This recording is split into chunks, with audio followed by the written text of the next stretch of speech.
छोटे बड़े शहरों से है रवानी, दोस्ती प्यार परिवार की निशानी। ये नई सी बात वो पुरानी याद, सुनो तुम भी हमारे संग। कहानियों का मंत्रा मंत्रा।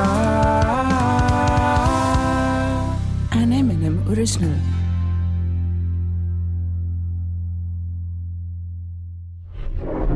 मोना डार्लिंग, कहाँ है सोना?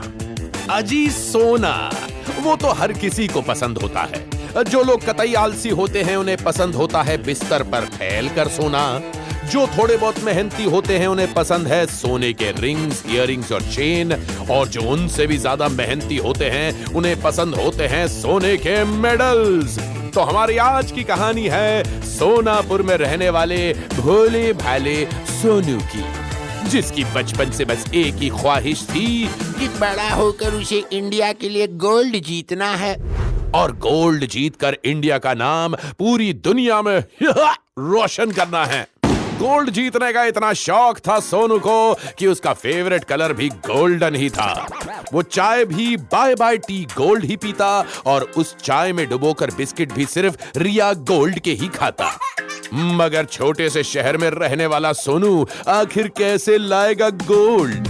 उसके पास ना ही कोई स्पोर्ट्स टीचर था और ना ही कोई प्रोफेशनल ट्रेनिंग।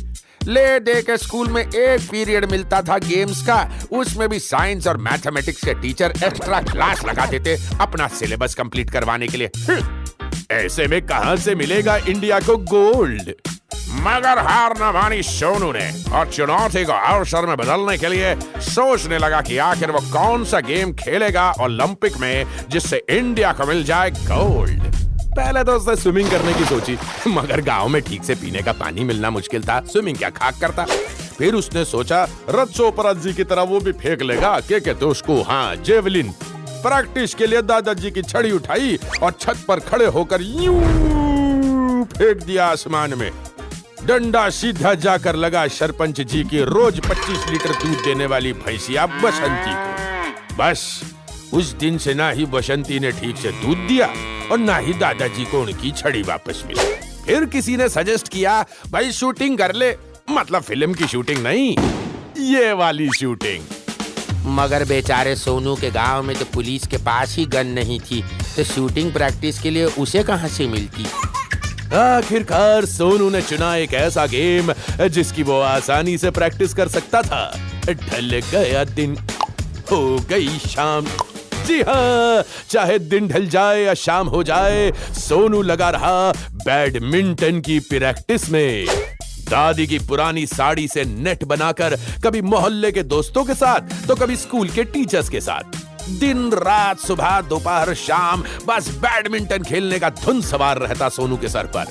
गेम के प्रति उसके इस धुआंधार जुनून को देखकर पापा जी ने बड़े से शहर के बड़े से ट्रेनिंग इंस्टीट्यूट में करवा दिया सोनू का एडमिशन।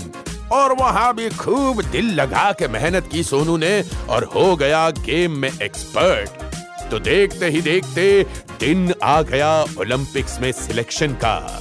आंखों में सपने और हाथों में बैडमिंटन का रैकेट लिए निकल लिया सोनू सिलेक्शन के लिए। ट्रेन में थी उसकी सीट रिजर्व्ड, मगर उसकी सीट पर बैठे थे कुछ गुंडे। सोनू ने बोला, एक्सक्यूज मी अंकल, ये मेरी सीट है। मगर वो गुंडा बोला, घर से लाया है के सीट? अभी यहाँ हम बैठे हैं तो ये सीट हमारी हुई। जवानी के जोश में भिड़ गया सोनू उन गुंडों से और उन बदमाशों ने तेजी से दौड़ती हुई ट्रेन से नीचे फेंक दिया बाहर सोनू को। सोनू के पैरों में लगी गहरी चोट। लाख कोशिशों के बाद भी डॉक्टर्स उसके पैर को बचा न सके। देखते ही देखते गोल्ड लाने की एबिलिटी रखने वाला सोनू हो गया स्पेशली एबल्ड। बैडमिंटन खेलकर गोल्ड जीतना तो दूर, अब वो सीधे चलने के लायक भी नहीं बचा था। दिन रात सिर्फ बिस्तर पे पड़ा रोता रहता और कोसता रहता खुद को कि क्यों पंगा लिया उस दिन उसने उन बदमाशों से। उन बदमाशों को तो जेल हो गई, मगर सोनू की जिंदगी जेल से भी बदतर हो गई। रिश्तेदार भी सहारा देने की जगह ताना मारते कि जरूरत ही क्या थी उन बदमाशों से पंगा लेने की। वैसे अगर ओलंपिक्स में ताने मारने का कोई गेम होता ना, तो ये सारे रिश्तेदार लोग जो होते हैं ना, वो जरूर गोल्ड ले आते। जब सोनू की जिंदगी में ना कोई जिंदगी बची थी और ना ही मौत आ रही थी, तब एक रोज उसके पापा जी आए उसके पास। एक हाथ में एक प्याली अदरक वाली चाय और साथ में करारे करारे बिस्किट, और दूसरे हाथ में एक पुराना न्यूज़पेपर लिए, और बड़ी ही तसल्ली से बोले, अरे तू आज भी प्रैक्टिस पे नहीं गया? बेटा, तू बिस्तर पे सोने के लिए नहीं, सोने के मेडल्स जीतने के लिए बना है। जाकर प्रैक्टिस कर। प्रैक्टिस नहीं करेगा तो जीतेगा कैसे? पापा ऐसे पूछने लगे जैसे कुछ हुआ ही ना हो, जैसे उसके दोनों पैर आज भी सलामत हो। एकदम से चौंकते हुए सोनू बोला, लेकिन पापा, मेरा पैर तो कट गया है, कैसे करूंगा मैं प्रैक्टिस? पापा बोले, तो क्या हुआ बेटा, सिर्फ एक ही पैर तो कटा है ना, दूसरा तो सलामत है। ये देख, न्यूज़पेपर में क्या छपा है, प्रमोद भगत पैरालंपिक गेम्स में इंडिया के लिए जीता गोल्ड। बचपन में ही इनके एक पैर में पोलियो हो गया था बेटा, मगर फिर इन्होंने कभी हार नहीं मानी। एक ही पैर से अपना सारा काम करते रहे और धीरे धीरे बैडमिंटन में भी महारत हासिल की और आखिरकार इंडिया के लिए गोल्ड जीता।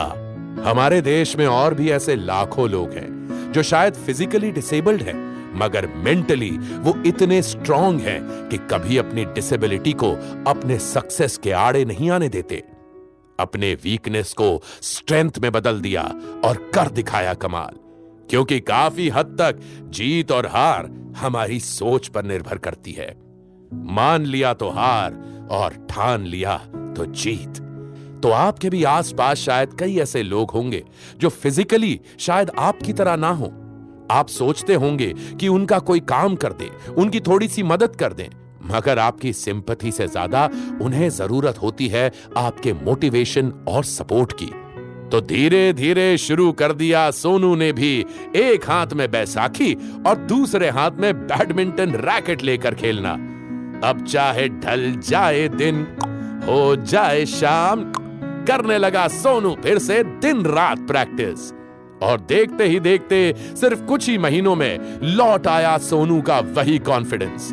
अब गोल्ड जीतना तो सोनू के बाएं हाथ बाएं पैर का खेल है।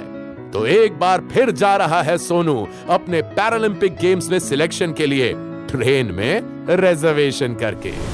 आज 3 दिसंबर यानी कि international day of persons with disabilities के मौके पर आइए मिलकर बताएं सोनू जैसे उन तमाम लोगों को कि तुम भी जीत सकते हो सोना और तुम भी हो खरा सोना। तो कैसी लगी आपको हमारी आज की ये कहानी? ऐसी ही कहानियां सुनने के लिए आते रहा करिए M&M टॉकीज पे। ये है कहानियों का मंत्रा। An M&M original. This show is a work of fiction. Any names, characters, places, and incidents are either products of the creator's imagination or used fictitiously for entertainment purposes only. Any resemblance to actual events or persons, living or dead, is purely coincidental. This show does not intend to defame, malign, slander, or hurt or be disrespectful to any person, nation, state, individual, caste, religion, religious sentiments, beliefs, or feelings of any person. The show does not promote smoking or drinking. Listeners' discretion is advised.